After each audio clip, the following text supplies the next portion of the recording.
தமிழா தமிழா நாம் தமிழ் உறவுகளாக இணைவோம். நம் செம்மொழியை இந்த அகிலம் போற்ற செய்வோம்.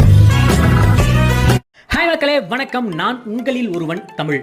நமக்கெல்லாம் ஒரு தேவாமிர்தம் கிடைச்சி அதை சாப்பிட்டா நம்ம நாளைக்கு உயிர் வாழ்வோம்னு தெரிஞ்சோம் அதை வேற ஒருத்தருக்கு கொடுப்போமா? அப்படி ஒருத்தர் தனக்கு கிடைச்ச ஒரு அபூர்வ நெல்லிக்கனியை இன்னொருத்தருக்கு கொடுத்திருக்காரு. அது வேற யாரும் இல்லைங்க, நம்ம அதியமான் மன்னன். தனக்கு கிடைச்ச ஒரு அபூர்வ நெல்லிக்கனியை ஔவைக்கு கொடுத்திருக்காரு. இப்படிப்பட்ட தர்மபுரி ஆட்சி செஞ்ச சங்க காலத்துல கங்க நாடுன்னு சரித்திரத்துல தகடூர்னு தற்போது தர்மபுரின்னு அழைக்கப்படுற தர்மபுரி மாவட்டத்தோட பெருமையையும் சிறப்பையும் தான் இன்னைக்கு நம்ம வீடியோல பார்க்க போறோம். ஓகே, அதுக்கு முன்னாடி நம்ம வீடியோ இப்பதான் நீங்க ஃபர்ஸ்ட் டைம் பாக்குறீங்களா, இல்ல இதுக்கு முன்னாடி உங்க வீடியோ பார்த்திருக்கேன் பட் ஆனா உங்க சேனலை சப்ஸ்கிரைப் பண்ணல அப்படின்றீங்களா? மறக்காம சேனலை சப்ஸ்கிரைப் பண்ணிட்டு வீடியோவை தொடர்ந்து பாருங்க. வீடியோ பிடிச்சிருந்துச்சுன்னா மறக்காம வீடியோவை ஷேர் பண்ணுங்க. தன் பேர்லயே தர்மத்தை வச்சிருக்கிற தமிழ்நாட்டோட ஒரு மிக முக்கிய மாவட்டம் தான் தர்மபுரி. மழை இல்லாமல் வறண்டு போன பூமி, கல்வியிலேயே மிகவும் பின்தங்கிய மாவட்டம்.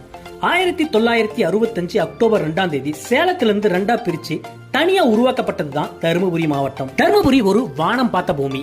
இந்த மாவட்டத்துல வாழ்ற பெரும்பாலான மக்கள் விவசாயத்தை நம்பிதான் வாழ்ந்துட்டு இருக்காங்க. இந்த மாவட்டத்துல இந்து, முஸ்லீம், கிறிஸ்டின், சீக்கியம் போன்ற பல மத மக்கள் வாழ்ந்தாலும் இவங்க எல்லாரும் நட்போடும் சகோதரத்தோடும் தான் வாழ்ந்துட்டு இருக்காங்க. நம்ம தர்மபுரியோட தனி சிறப்புனா தமிழ்நாட்டுல விளையிற 50% மாம்பழங்கள் இங்க தான் விளையுது. இன்னொரு மிகப்பெரிய சிறப்பு என்னன்னா, இந்தியாவின் நயாகரான்னு அழைக்கப்படுற காவிரி ஆறு பறந்து விரிந்து ஓடுற ஒகேனக்கல் அருவியும் இந்த மாவட்டத்துல தான் இருக்கு. இந்த மாவட்டத்தில் இருக்கிற தீர்த்தமலை கோவில், அதியமான் கோட்டை, கோட்டை கோவில், 1200 ஆண்டுகள் பழமையான காலபைரவர் கோயில், சென்றாய பெருமாள் கோயில் போன்றவை எல்லாமே இந்த மாவட்டத்தோட மேலும் பல சிறப்புகள்னே சொல்லலாம். இந்த தர்மபுரி மாவட்டத்தோட பெருமைன்னு சொன்னா அதியமான் மன்னன், தியாகி சுப்பிரமணிய சிவா, ராஜாஜி, தீர்த்தகிரி கவண்டர் இவங்க எல்லாமே தர்மபுரி மாவட்டத்துல பிறந்து தரணி ஆண்டவர்கள். மேலும் இந்த தர்மபுரி மாவட்டத்தை ஆட்சி செஞ்ச மன்னர்கள் யார் யாருன்னு பாத்தீங்கன்னா, அதியமான் மன்னன், சோழ மன்னன் இரும்பொறை, பல்லவர்கள், சேர மன்னர்கள், மைசூர் மன்னன் திப்பு சுல்தான் இவங்க எல்லாரும் இந்த தர்மபுரி மாவட்டத்தை ஆட்சி செஞ்ச இந்த மாவட்டத்துல அரசு மருத்துவக் கல்லூரி, பொறியியல் கல்லூரி,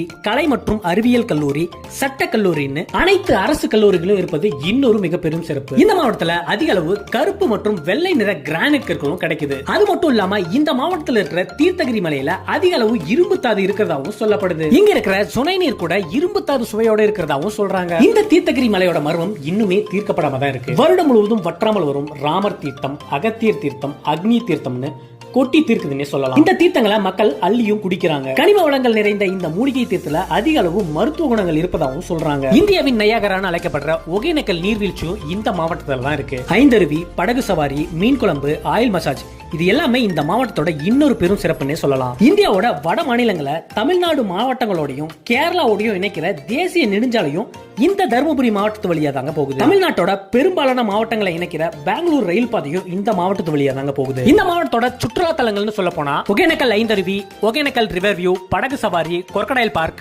வத்தல்மலை, சென்றாய பெருமாள் கோயில், Veerappan temple, Nagamarai boating, Muthaiyan temple, நெருப்பு, துமுக்கல் ஃபால்ஸ், பெண்ணாகரம், தருக்கும் பாறை ஃபால்ஸ், முருகமரத்தரசு, மலையூர், பாப்பாரப்பட்டி, பாலக்கோடு எய்டன் ஃபால்ஸ், பஞ்சப்பள்ளி ஃபால்ஸ், ஆனைமடுவு, வாணியார் அணை, நாகாவதி அணை, தர்மபுரி பூங்கா இது மட்டும் இல்லாம இன்னும் நிறைய ஹைடன் டூரிஸ்ட் பிளேஸ் இந்த மாவட்டத்துக்குள்ள இருக்கு. இத்தகைய சிறப்பு மிக்க இந்த தர்மபுரி மாவட்டத்துக்கு தர்மபுரி பேருந்து இருப்பு வழக்கம், ஜாதி கலவரமும் ஒரு பெரிய கருப்பு புள்ளியா இருக்கு. இந்த மாவட்டத்தோட தீர்க்கப்படாத பிரச்சனைகள் சொல்ல போனா சிப்காட் தொழிற்சாலை, தொப்பூர் கணவாய் விபத்தில்லா சாலை அமைத்தல், கூடுதல் ரயில்கள் இயக்குதல், காவிரி உபரிநீர் திட்டம் இது எல்லாமே இந்த மாவட்டத்தோட இன்னும் தீர்க்கப்படாத பிரச்சனைகளா இருக்குது.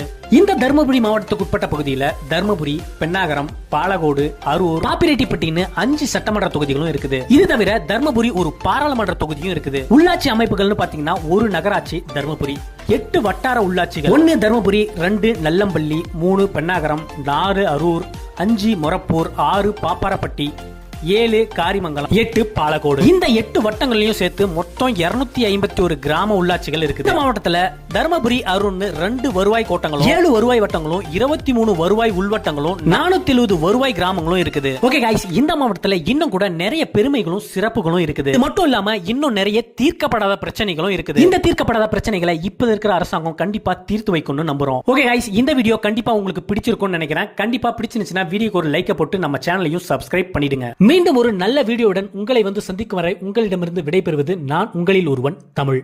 நன்றி, வணக்கம்.